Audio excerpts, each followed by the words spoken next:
a second. So, all right, cool. Wonderful to have everyone on today. We're talking about SOC 2 in compliance, and I think everyone on here has different experiences, different viewpoints, and just want to emphasize there that it's designed to be interactive. So if you have questions or comments or feedback or ideas, please interact with the team of experts that we have on here. I'm Patrick Garrity with Blumira, VP of Operations. And then we have from ByteChek, AJ Yawn, as well as Jeff Cook, and Jamie Tomasello. I don't know what I want to call your title. Independent consultant? You can call me that. You can call me board advisor for ByteChek. All of those things work. Sweet. Awesome. Doer of things. Wonderful. I didn't know that, so congrats. But yes, wonderful to have each of you on, and I think different perspectives. A little bit about Jamie as well. Jamie, you spent a lot of time at Duo Security helping get SOC 2 in place, so you have a lot of experience in this area, right? Yes, I do. So I have, when I was at Duo as the head of trust and compliance, we were responsible as a team for ensuring that not only were we getting the SOC 2, but that we were maintaining consistency around compliance year round. Great. And it was fun working with you as well. I enjoyed it. Of course. And then Jeff and AJ, I think you've had a relationship for a while. I think Jeff and AJ as well, I think you've been involved with the AICPA and working on developing SOC 2, and would be great to hear about that experience.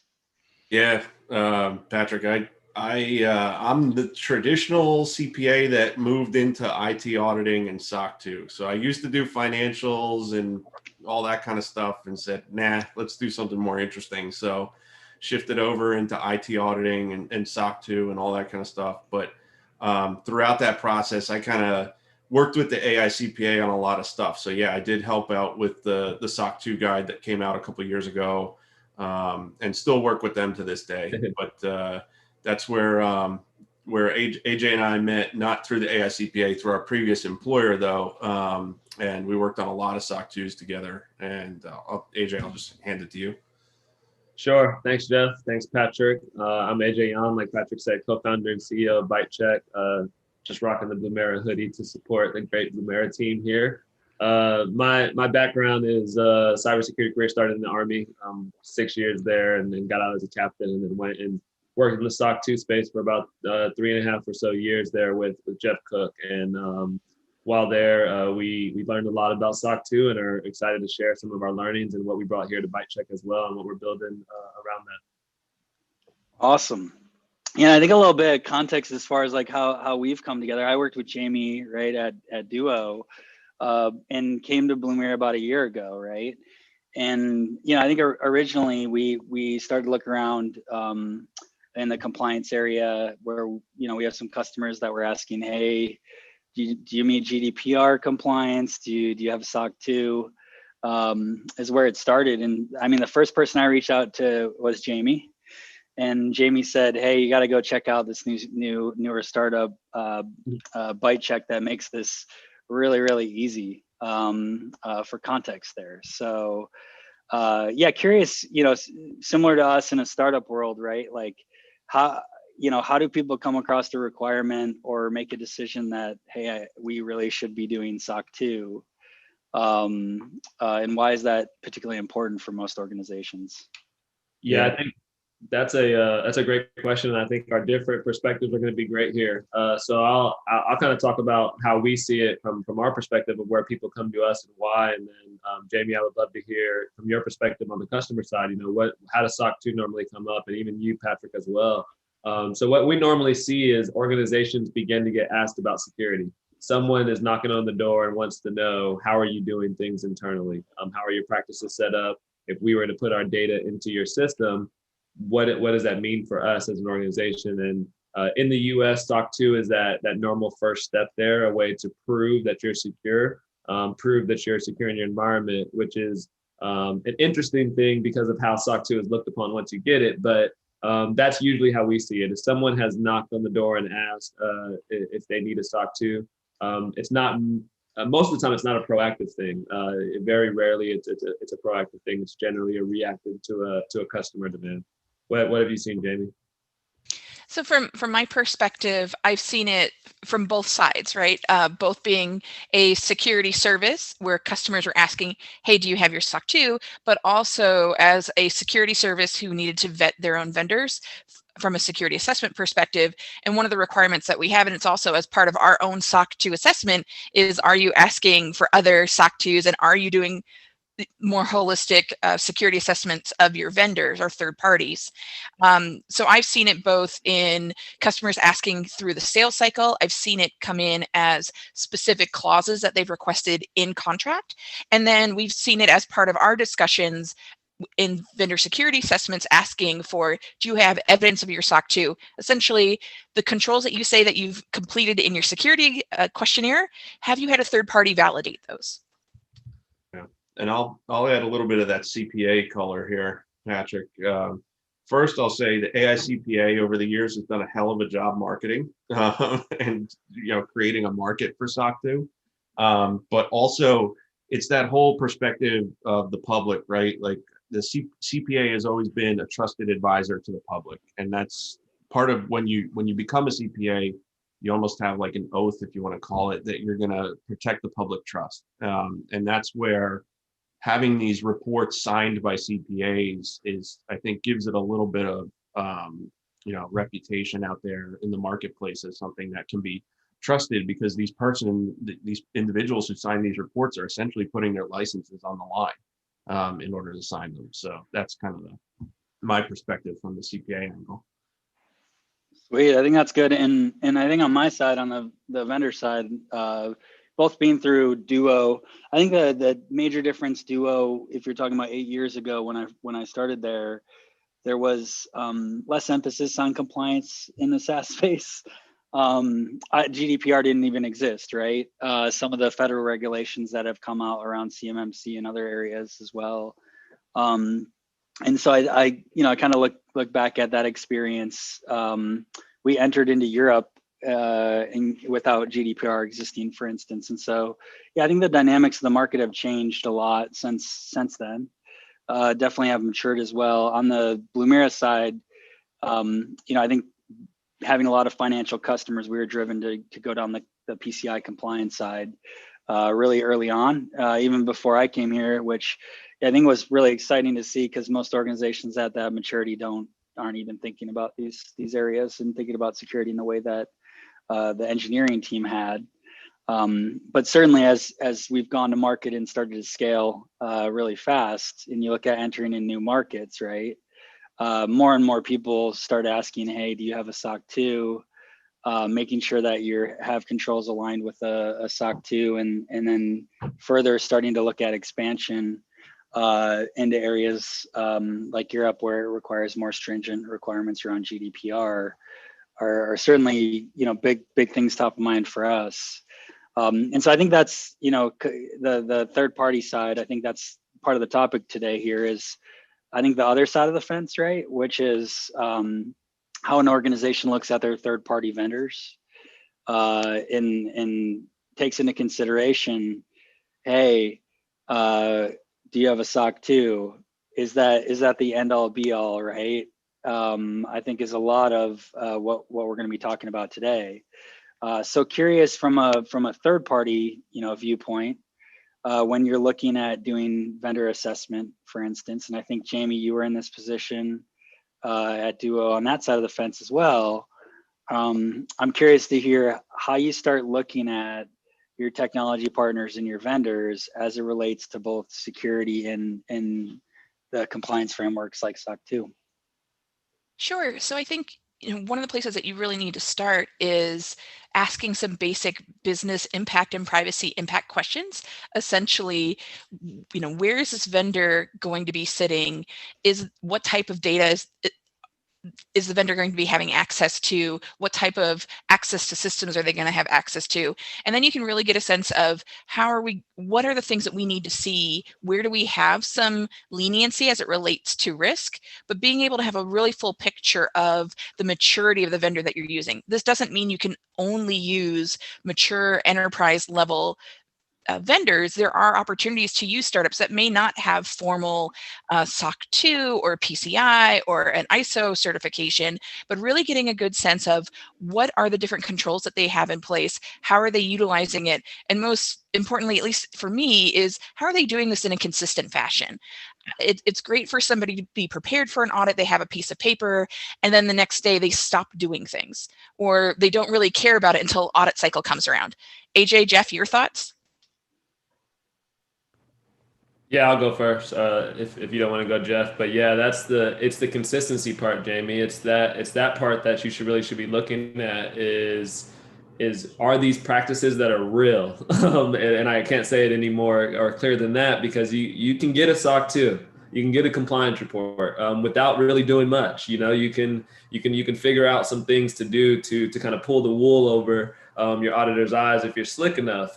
So it's, did you actually implement practices? And it's pretty easy to tell from a report, depending on the level of depth that's there and the level of information that's there, of how deep did this assessment go. So I think with third-party security, the thing that I always think is important, and someone like you, Jamie, you know this, it's not just did they get the report, it's what's in there. And actually pulling it open, looking at it and diving through. And we can talk about a lot of those important sections of a SOC 2 report, but I love how you phrase consistency. That's the biggest word for me there, is trying to figure out, as you're doing third-party security, which of these practices are continuing to happen, and how often are they happening? Is this something that's repeatable? Because security changes, you can't have something that you did one time and that's supposed to be good, but it's what are you doing regularly to protect yourselves? And if I'm the one doing the third-party security, that's my data that's in your system that I'm concerned about. And additionally, on top of that, how much has the organization grown or the practices grown over the period of the last year? You can get a SOC report really early, but if you've made significant changes in infrastructure or the way that you operate or your engineering practices or data sources that you collect or bring in, that really changes. And sometimes it is just a conversation with somebody in an organization, hopefully somebody on the technical side of the house, to be able to really explain, hey, this is where we've matured, and here are some areas where we need to shore it up. It really should be a conversation with your vendor, but oftentimes I've seen this as just fill out the questionnaire or just get that SOC 2 report, and they don't expect to have anybody push back on it and say, well, this report actually doesn't say anything. And it's really important about that content in that report. You know what's really interesting, and I know we want to focus on SOC 2 in this conversation, but I think this is an appropriate time to bring this up, is that there's these other reports that have come out from the AICPA in the last 2 years or so. One's called a SOC for cybersecurity. The other one's called a SOC for supply chain. And what those reports are doing, the SOC cyber in particular, is meant to describe an organization's cybersecurity risk management program. And the SOC for supply chain is kind of doing a similar thing. It's just talking about what security practices are in place. And I wonder, specifically, Jamie, I'm going to ask this of you, from a vendor analysis point of view, a third party point of view. Yes, the application that you're using and the system that you're using, right, that you want to have a SOC 2 over that system to see what controls are in place for that system. But overall, for the vendor, would something like a SOC for cybersecurity, which basically describes the cybersecurity risk management program, here's what this company does, here's the practices that they have in place, et cetera, do you think that provides some value? I think in a perfect world it would, Yeah. but being realistic about what vendors are going to get and how many different certifications they're being requested to go get and how much their compliance spend is currently. Yeah. I don't see there to be a big market push to say, I want you to get a SOC 2 and a SOC for cybersecurity and this and that. I think and I know that I've been creative in this way. I think there are ways to tell a better story in your SOC 2, to address it holistically and being able to say, looking at these criteria, here's how I can tell a better story around risk management. Here's a way that I can tell that For example, application security practices. It's not specifically spelled out, but you can talk about these things a little bit more in different ways. But the challenges, I think, for a lot of organizations is that they don't necessarily have technical compliance experts who are able to work with auditors who are also technically minded, or necessarily, or not, let me take that back, not necessarily technically minded, but in the same alignment of the same technology stack and in alignment with that business. AJ, Jeff, what do you think? Yeah, that's the part where I think it goes back to your maturity point of the SOC 2 report, and just the SOC 2 report in general can really communicate a lot about the unique things you're doing from a security perspective. So when you're looking for that maturity, that's some of the things that you can show in that report, or what are the controls in place? What is this picture you want to paint? And that's, I think, the cool part about SOC 2 that I really enjoy, is that it's not prescriptive. You know, you have a lot of flexibility to get really detailed. And from a technical standpoint, that means that you can have some really cool things. I'm not going to talk about all the things that we did with Blumira, but Blumira does some really awesome things from a security perspective, some really great things. So in the future, when their customers get their SOC 2 reports, they're going to see all of these great things that Blumira is doing above and beyond other folks out there. And that's the beauty of SOC 2. And I think that's where, again, it's very clear when you have a report that does that. It's very clear when you can see some of these technical controls, when you were working with a technical assessor and I think that term technical assessor is a little weird, because what's the alternative? You know, everything's a technical environment. So every assessor is a technical assessor, I would hope. But you see a lot of those benefits when you're able to take advantage of some of the flexibility of SOC 2 and talk about some of the security concepts there in those reports. And I think go ahead. Sorry, Patrick. No, you're good. I'll comment after. There's one other thing for SOC 2, at least that I really like as well, is that it can show you a holistic picture around culture if you'd like it to, because you do have that opportunity to look at job descriptions and see opportunities for where security is a part of everybody's responsibility and how they're actually dealing with that through performance review. That's not been historically addressed and a lot of attention paid to it, but it's really an opportunity to be able to say, from the point of hire, you know, the point you post the job description, all throughout the employee life cycle, it shows that opportunity of how are we being secure culturally as well as technically. It's true. One comment I was going to say on this, and I think it goes back to the SOC 2 cyber initiative. Ultimately, and I think this is to the security and compliance team's advantage, the number one driver to a company like ours, right, that might not have a SOC 2 to get a SOC 2, ultimately is revenue. It's money. Yep. And it's very hard to tie actually IT and security initiatives to revenue. And so I think in a lot of ways too, if you take something like a SOC, like for us, we take security really seriously, as you kind of mentioned already, without the compliance framework. So we're going to be able to demonstrate that through that, right?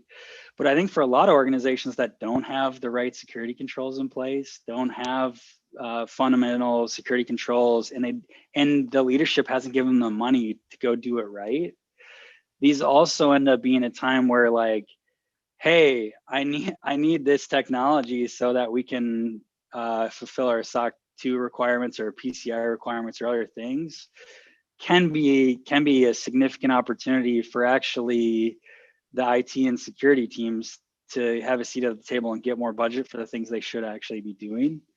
That has to be justified, but the fact that it might actually win new business when you're talking about these things, if you tie it to that, it might justify that spend in itself, which is pretty unique and interesting. And then the last thing I would say on the cyber SOC side is, like, well, yeah, there's so many different compliance frameworks. I think I've been asked for like 20 different certifications as a vendor. And most of them, it's like, hey, yeah, let's be realistic. We do these ones and here's how we do it. And if you want more details to fulfill your needs, we're happy to do that. And by and far, most organizations still do business with us, right?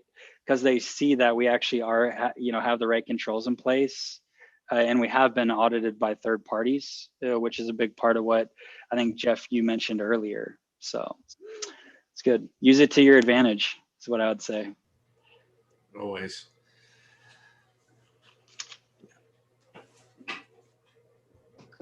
All right, that was a lot. Sorry, mouthful. Nah, it's all No good. worries. Good. Yep. It's all good. Thinking about that sandwich that's waiting for me. No, I'm just kidding. I had Kung Pao tofu. It was good.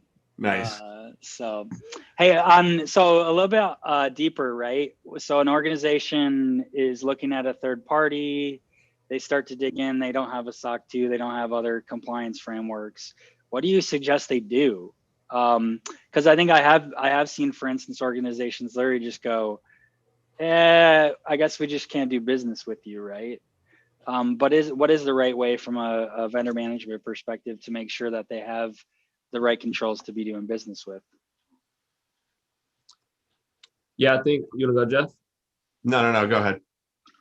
I think it's really tough for that customer. Often we run into customers and they that's what they're complaining about is they can't figure out how to answer those questions. They can't figure out how to prove things to these prospects without a third party report, or they're stuck answering a bunch of vendor security questionnaires. So I think if you're going to do anything, talk about security on your site, talk about some of the things that you have in place that you might, but the thing is, if you talk about it, you may get asked about it. You may get asked to prove it. So again, that's going to come back to the third party. I don't know, Jamie, what do you think in the early days when you don't have that report yet? What do you do? Yeah, I think it depends on like what space that you're in. And I think customers are going to have a higher expectation of that you're going to have this figured out and you're going to at least be able to talk to it. You may not have all the certifications, but you can talk to your controls when you're providing a security service, or you're in financial services, or you're in healthcare, anything that has protected health information, because it's been out there and it's part of like the cost of doing business. It's the bar to entry. If you don't have an understanding of what those things are, then I'm going to be concerned on whether or not I can trust you, that you're mature enough as a product and as an organization for me to utilize you. Now, if you're outside of those spaces where that expectation may not be there, it's a lot easier to have some of those conversations. However, I say this because some people will say, oh, well, like a collaboration service, it's not as really that important. It's just, task management. There's a lot of sensitive information that gets put into those services. So, you really have to think about it as an organization. What does that mean? But, how do you address that? I think it is really important to take a step back and say, can we at least understand or work with an organization or work with assessors or auditors to at least know what's being asked of us? Maybe you're not ready for a full assessment or a full audit, but getting an understanding of why do I have these questions, or why do I have these questionnaires? Can I just not answer them? What are the controls that I need to be really concerned about at this stage in my organization? And I think that's really important to get an understanding of what you don't know. Because it would be the same thing. You're expecting engineers to translate something that's not their area of expertise. You also wouldn't expect engineers to be translating legal contracts, right? It's not their area of expertise. Yep. I think one thing that is the issue with folks that are thinking about pursuing a SOC 2, and I'll be interested to hear everyone's thoughts here on the panel, is compliance and security are often thought about at odds with each other. They're not thought about as things that are kind of go hand in hand. And I think, Jamie, we talked about this before, and you called them up. They're not opposing forces, is what you mentioned. And I think with the idea of, in order to prove my security, I need to get a compliance report, but also everybody at the same time says compliance is not security. It's kind of a hypocritical thing there, but I do think, I strongly believe, I agree that compliance is not security. That doesn't prove anything, but security could be compliance. And if you're focused on security, you'll get your compliance report. So do you guys think or see in the future, as hopefully more folks are leveraging tools like ByteChek and focusing on security for these assessments, that now compliance maybe starts to be seen as security, or you can do more? You can just talk about the security you're doing instead of worrying about what 10 certifications, like Patrick's getting asked for all these certifications, but he can talk about what they're doing from a security perspective, and people will understand that that's important. But I know that's kind of a soapbox of a question, but I'd love to hear the panelists' thoughts. Hey, Jeff. Yeah, sure. To me, like, I think you're spot on, and I'll kind of just summarize, and then I saw there was a chat too. But like if you can achieve security and achieve it well, a lot of times, especially in SOC 2, I'm not going to speak to other frameworks. I do know them at a decent level. But anyway, when it comes to SOC 2, if you got a security program in place that's pretty strong, you're going to meet all the requirements of SOC 2 security. So it's like, okay, yes, I'm demonstrating compliance per se with SOC 2, even though SOC 2 is not compliance. But you're meeting it, but you have a strong security environment. So you're demonstrating that security. And that's what this person, Scott, there in the chat said. Compliance can demonstrate security, because that's kind of him and I were thinking on the same page there. So, have that strong program, start with your foundation and build the house from there. And that's where the security can come into place. If you've got a strong foundation, you can have a great looking house, and there you go. It's great. But if you don't have a strong foundation, you can have the best looking house in the world, but it's going to fall apart at some point, right? So that's kind of where I was going. I think personally, I think there's another reality, because surprisingly, as a security vendor, we don't get asked often about compliance or security. And I think that's somewhat of a reality depending on what market you're living in as well. Yep. We do a lot of underserved market customers that do, like, security and compliance end up falling under IT. And there's no dedicated role. It's the system administrator that owns it all, right? Yeah. And that is a real reality of, like, most organizations and businesses that people don't realize. That I see. Yeah. Apologize for that. Yeah, no problem. There is for sure a difference, and this is something that AJ and I have been talking about recently. Is that there's for sure a difference of, like you're saying, Patrick, where like you got the person who is in charge of the sysadmin, right? And that's their title and everything. But there's a difference between that person and someone who understands the compliance frameworks or reporting frameworks that need to be out there. So who understands SOC 2 or understands PCI or understands ISO or whatever it is, and they know what is needed to meet those frameworks. A lot of the times the sysadmin, they might know, they might not know them, and you sometimes, especially as organizations grow, I think you got to have someone who kind of, maybe that's not their only job, but part of their job is maintaining compliance with those various frameworks that a company has.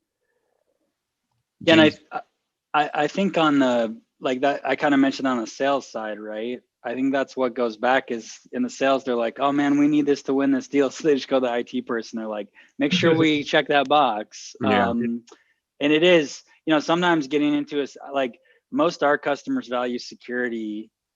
And that's what's more important. And yes, some of them need to do compliance, or compliance might be a driver. But sometimes when you get these compliance driven people that just want to check boxes, they also don't make the best customers. Because they don't, their intentions aren't actually to do the best thing for the company or the organization. Yep. Or they don't have the resources to do it, right? So.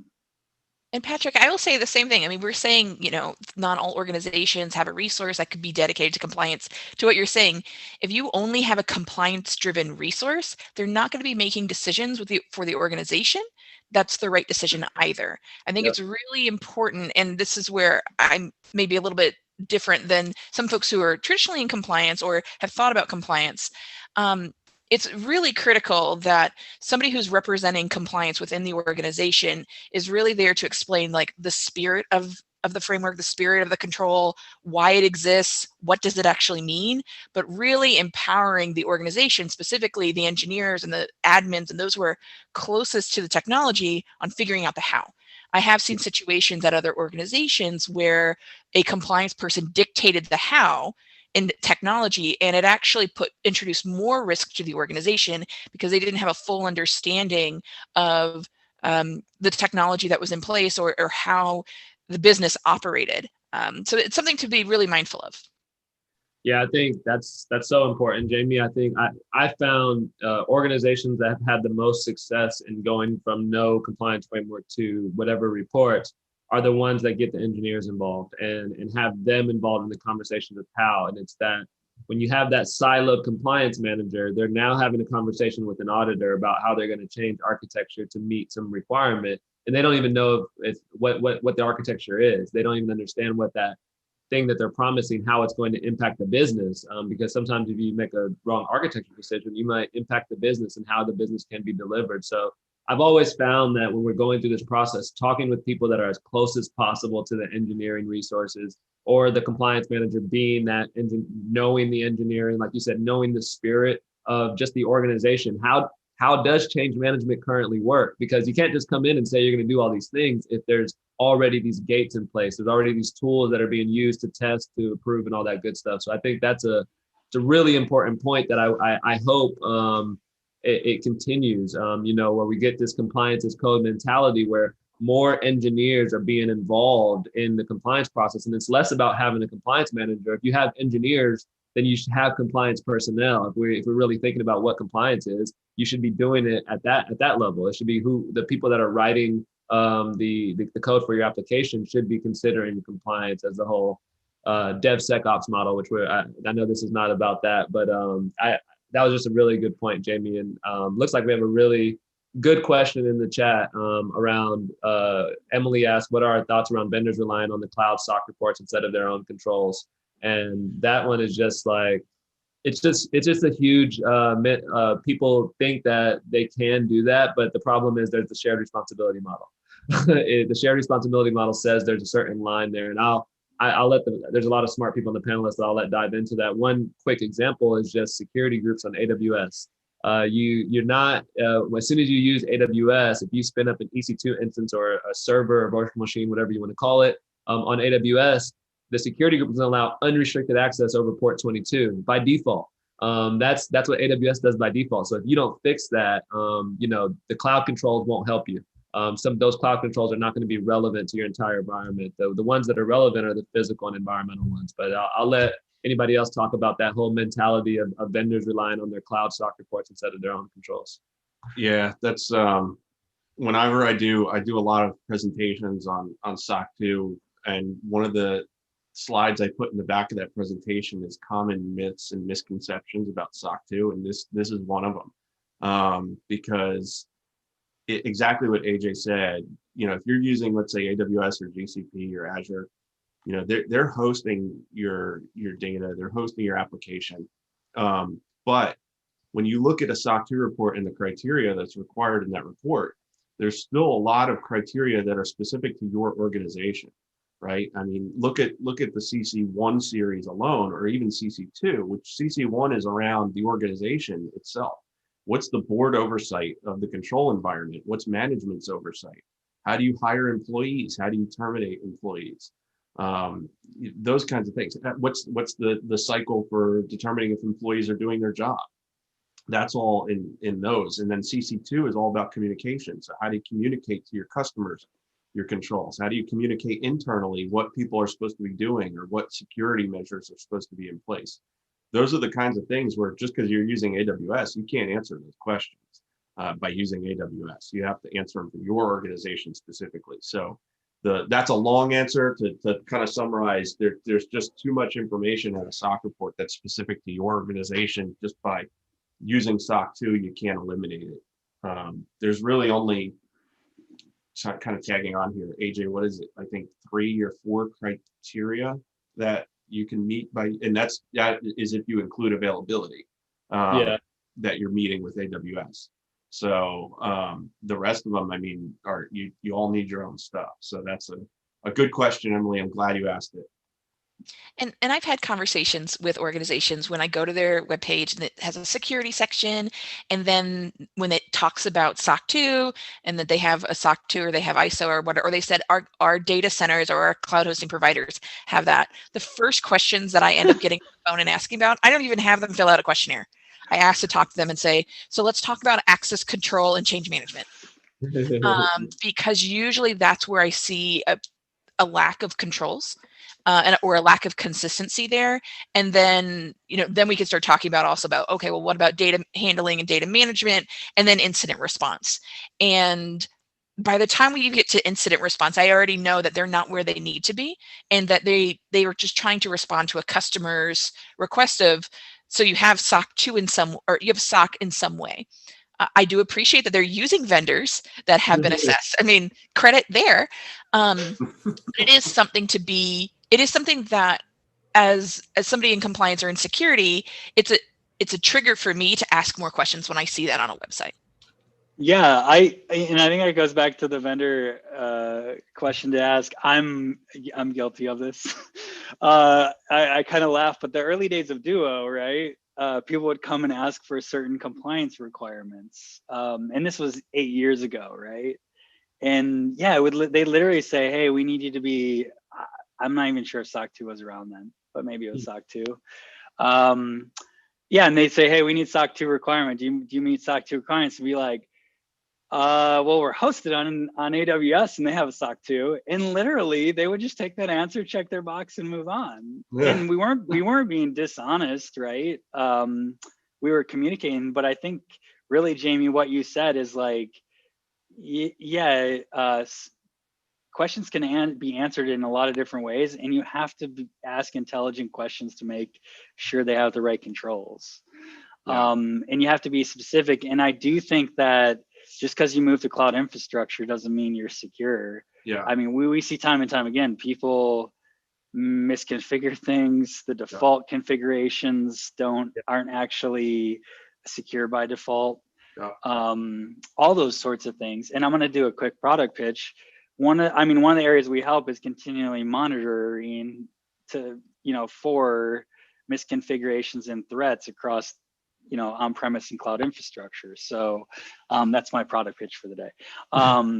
But yeah, time and time again, I can't tell you how many times we expose misconfigurations or real threats that people had no idea even existed within their environment, but they still are SOC 2 or PCI. So, or they're hosted on cloud infrastructure that's SOC 2, right? So you really have to dig in a little bit deeper. In that regard, like you said, Jamie. And like even within the reports itself, Patrick, I want to kind of piggyback onto this is whenever somebody gets a SOC 2 report out there, don't just flip to section 4 and look for exceptions and say, okay, they got no exceptions, I'm good with the report. You got to read the system description in section 3. It is one of the most important sections in the report, and not a lot of people take the time to read it, but it's really going to tell you a lot of detail about that environment. Specifically, it's going to talk about, well, it's basically, consider it like that's really where the control environment is described. And then section 4, if you think about it, is just pulling out the controls that were described in section 3 and testing them. So all that vendor management stuff we've been talking about, all those change management things that Jamie was talking about that she wants to ask about, that all gets described in section 3 in detail. So whenever you have that report and you're doing vendor due diligence, definitely read that section. It's so important. Jamie, I know you and I have talked about that before. Yeah, and I will say writing that system description is a pain point for a lot of folks. Yep. And they work with auditors and assessors to be able to say, like, can you just give me a template? Like, can you just tell me what's supposed to go in there? Because they don't know to what level of detail they should be providing. And some of it is, there are some valid concerns where folks say, hey, if I put so much detail in here, even though, maybe we distribute this with an NDA, there's still a lot of information here that could leave us vulnerable. And so we don't want that level of detail, but you also want to have enough level of detail that provides a general security understanding to the person who's reading it to be able to say, oh, you know what, this does make sense. This is how they're addressing this type of control. I can see that this is comprehensive or it's in depth. And ultimately, kind of going back to Jeff, what you said about respecting the public trust, there's putting enough information in there to prove that they are trustworthy and that CPA is signing off of it and saying, yes, this is what we're talking about when we talk about trust. It's the right amount of transparency. Yeah. Yeah. And I'll, for that pain point you mentioned, Jamie, this will be the ByteChek product pitch here, Patrick. We knew that pain point well around section 3s and creating section 3. So we built a section 3 generator in our platform to just eliminate all of that just nonsense that goes on with creating those system descriptions, because those are the parts of the audit that a lot of folks don't know about. They think it's all about evidence collection and auditor conversations, but there's a lot of other things that go into an assessment that unless you've been through one, unless you've been through as many as Jeff and I, you just don't understand that information. So we did build something to help solve that, and it's an important piece of the report for sure, and it's one that you have to get right. Hey, I do think in kind of some of that context likely of what's coming out of the report, something that was brought up early, and this is particularly important for sales organizations selling a product. The comment of having a web page like duo.com/security or blumira.com/security that kind of outlines your philosophy, your controls, and what measures you take. I will say for anybody that's marching down the path of SOC 2 or hasn't or has, that can handle a lot of the objections that a sales team and customers bring up a lot of times, and gives them the confidence of like, oh, they took the time actually to document some of this stuff.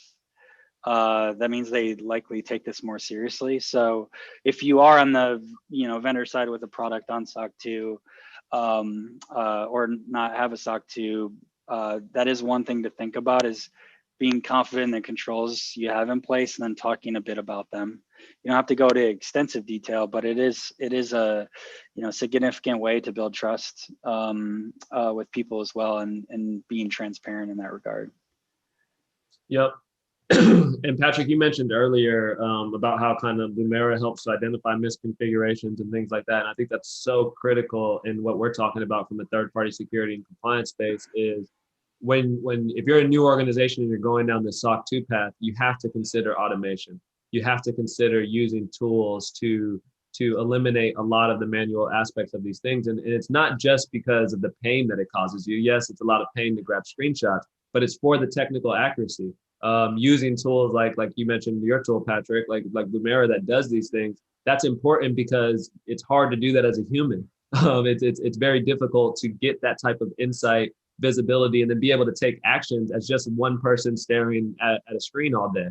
And the same thing happens in compliance, where evaluating security groups, data store encryption, access key rotations, access keys in public code repos, all of these things that truly matter. You need tools to do it. A traditional CPA firm can't do that for you. It has to be automated. And I think automation and third-party security go hand in hand. When you're looking at these reports, when you're thinking about evaluating your vendors, you should be asking questions about, how was the evidence collected? What are some of the means to producing these things? And were automated tools used? Because if they're doing the traditional manner, if you're getting screenshots and you're just working with these traditional firms that don't have tools, the chances of something being missed are significantly higher than a traditional assessment. So I think automation and what you talked about that play a huge role there. It looks like we have a few comments there. I'll let somebody else, as I took the last few, kind of spear. Hey, I'm going to come on yours and then we'll go to the question. But yeah, I think the automation side is key in assessment and what you guys are doing in assessing your environment and detecting threats and detecting risk. A lot of organizations don't have the resources. I joked around about IT running security and compliance. They don't, and they're not well funded in a lot of regards, right? And as organizations grow, they get that funding and it matures, right? But that's not the case for every organization. One thing I would say on the ByteChek side too, to kind of emphasize there, I haven't been involved with you guys in doing any of the assessments. It's been Matt, our CTO. What I can say is he's been through PCI compliance and a bunch of other stuff, and he gripes about it all the time. I think the reality is like working with ByteChek on the initial assessment, or gap assessment, right, immediately gave us an understanding of what we needed to do to increase our security and meet SOC 2. And he's literally like, this is the first time I've gone through a compliance process that or with a third party that made sense and was easy. And I think it has to do a lot with the automation pieces on the front end that you guys are doing and taking the time to understand where someone's at and not just checking boxes saying, oh, you have all these requirements, just do this one thing. And that ends up also impacting, our security operations as well, with recommendations of things we can enhance and do better. So yeah, I want to emphasize, like, automation is key in all areas. And I think the aspect is similar to Blumira and ByteChek. Automation is the piece and we've been able now to build that from the ground up from the start, really as a next gen platform or whatever term you want to use, because these functions are much more mature, and the technology's matured around it. So, Yep. All right, we can go to the questions. Sweet. The last one is a really good one. I will start there. As talking about Colette here talks about that a lot of entities don't have the funds to purchase automation, although they'd love to be able to do that. I think that's such a fair point, and there's a few things there. The first being that security, you don't necessarily need a third party to do a lot of this stuff. Both Blumira and ByteChek were third party vendors, and of course we think our products work. But there's open source tools. There's things that are by default on the cloud that you can use, both AWS, GCP, Azure, all of them have these things that they really are starting to allow organizations to implement security without having to invest a ton of money, which I think is great because there's some basics that you should get right, especially in the early stages. There's some basics that you should do, and you have the advantages there. But then there's also this marketplace where we're at right now, where there's tools out there like ByteChek and Blumira that are not going to break the bank for you to implement. They're not going to cause a lot of, one of the things that's amazing about Blumira that you hear about constantly is how easy it is to set up. And if anybody has tried to set up a SIM solution, you never hear someone say that it's easy. That's just not a thing.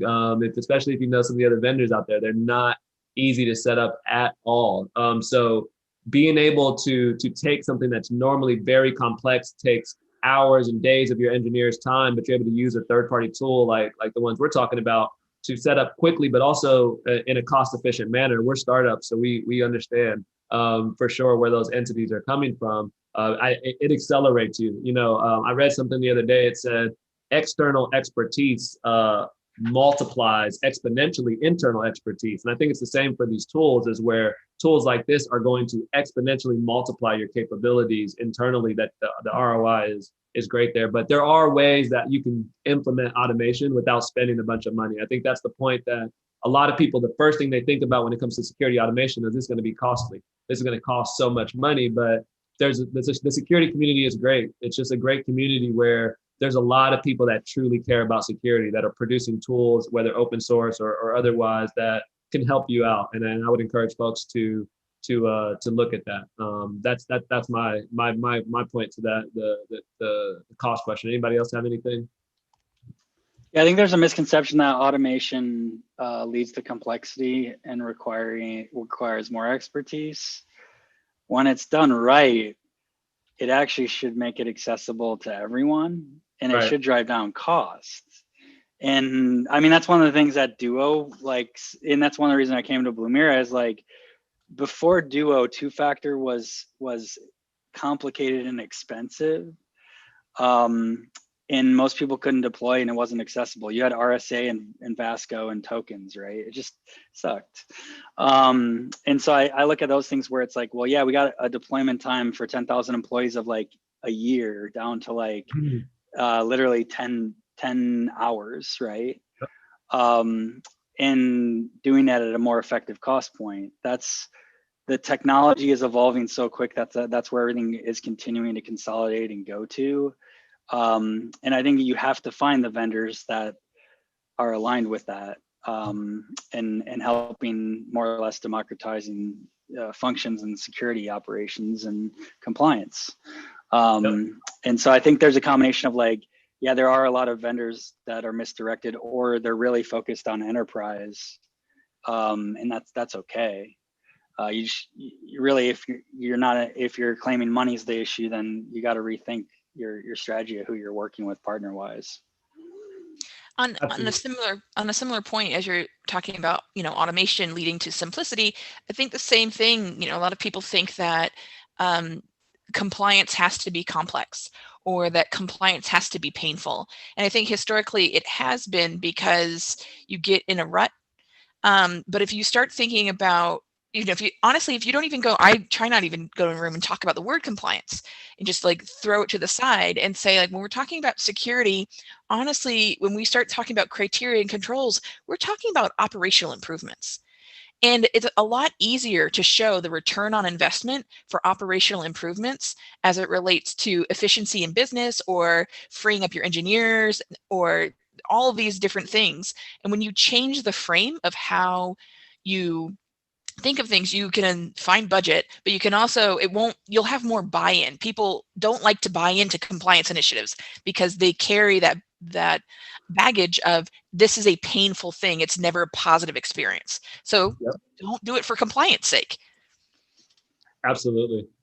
I think that's such a huge point. There's the other question here. It's asking if there's checklists out there to utilize for SaaS, IaaS, PaaS, other controls, because they run into a lot of entities who don't understand cloud security. I would say each of the cloud providers do a pretty good job of laying out some cool security things they're doing, and ways that you can do some quick assessments. And each of the cloud providers offer tools out of the box for free to do those assessments. I think Google has changed their name of it a few times. It's security something now. Azure has Security Center, AWS has Trusted Advisor, and a few others that will give you an initial security check of, hey, like, do this minimum stuff, like protect this root account or protect these open data stores, whatever it is.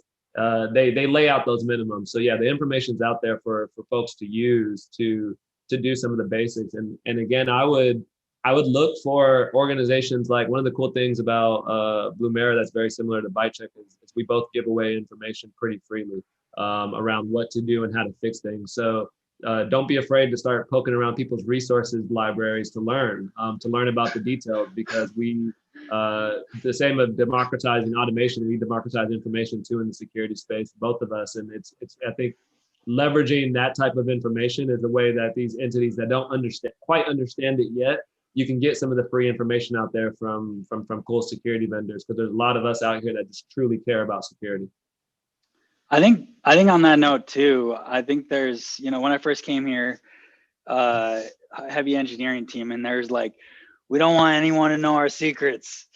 Like, we can't say anything. Let's not talk. And that's a natural tendency for a lot of companies, right? Is like, especially on the engineering side, is like, well, what if they find out our secrets? And I think the other aspect is like, well, there's actually an opportunity to share what you're doing that people can then use. And if they can't actually have the time to use it, then they're going to consider us to help augment them, right? And so I think that aspect of like being very transparent and clear and publishing. Nowadays, everyone in our company is all about publishing everything online, detection rules, this, that, and other. And it also gives you the benefit of a trusted advisor, where we're helping people, maybe that they have their own projects, or maybe it is our competition, I don't care, but ultimately it helps everyone as a whole from a security perspective. And I think that's, that's really important. So, hey, we have a few more minutes, real quick, 1 to 2 minutes, ByteChek. What do you guys do? How do you work with organizations? How should they engage you? Yeah, we make compliance suck less. But the way that we do that is our platform integrates with all of the tools that you use to create the evidence, your cloud providers, your version control tools, your ticketing systems.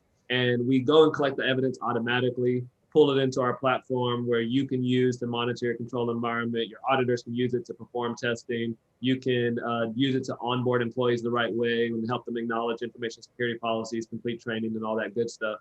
And we just truly make compliance suck less. And the reason that we're able to do that is because of our experience, and what we sell on is the background. It's what Jeff has done for his whole career. He wrote the SOC 2 guide. If anybody doesn't know, the SOC 2 guide is our governing document that says what we do in SOC 2. Jeff's the guy that helped write that. So you're not going to be able to talk to anyone out there with a more experienced team in SOC 2 than ByteChek. And we care about security. I think if you care about security, you want to work with a SOC 2 provider or auditor, whatever you want to call us, that cares about security, and that's what we do. So that's the elevator pitch for ByteChek. Awesome, cool. On the I can attest we're a customer. Our CTO, our technical teams have loved to engage and work with you. And traditionally speaking, yeah, I think a lot of people are like, oh man, having to work with this compliance company or this person. I think you understand people's organization's business, their problem, and are helping automate a large portion of the headaches associated with it. So that's great. On the Blumira side, I think aligned with some of the things we're talking about, we help organizations and continuously monitoring across their on-premise cloud infrastructure, collaboration suites for real threats and risks, help surface them without requiring someone to have extensive security expertise, right? And doing it in a fashion that doesn't take much of any time. And so, normally I think when talking with my customers, they're like, it took me about an hour or two to set up, and I spent about an hour or two a week on security because of that. And so we pride ourselves in that automation and keeping the amount of time involved to use our product low. So, hey, the last thing I'll leave you with, I kind of joked, but yeah, publishing all this free information online, you also get SEO and customers coming to you that find your company and your product. And, I can attest to that. Like, it really, benefits to get your name out just to share free knowledge and be a trusted advisor and help others. And I think that's always one of the things that can help in any way. And I think as a person, human outside of work, even, it's like, yeah, just helping others is generally a good philosophy. Tends to come back to you as a whole, one way or another. So it's great. Thanks for the time today. Any last comments or things you want to add? Yeah. Advice for organizations first thinking about SOC 2? Talk to the experts. Yeah, exactly. That's what I was going to say. And connect with us on LinkedIn. We talk a lot there and have some fun too. So appreciate everybody that attended. Cool. Jamie, any advice on your part? I would say, really, like I said before, think about this a little bit differently. Think about these as operational improvements. Don't get so concerned about it being a compliance thing. And at the end of the day, really, this is about trust. Your customers want a way to prove that they can trust you. And the things that you need to do is just to show that you are trustworthy, whether it's through a SOC 2 report, whether it's being transparent with your security controls. Great. Don't get intimidated. Compliance can be complicated. Hey, thanks so much for everyone's time today. This is a lot of fun. And I think very useful from a perspective of how to consider a third-party risk, evaluating doing SOC 2, and thanks for all the attendees. Great questions as well. Yeah, thanks for the everyone, questions. It's awesome.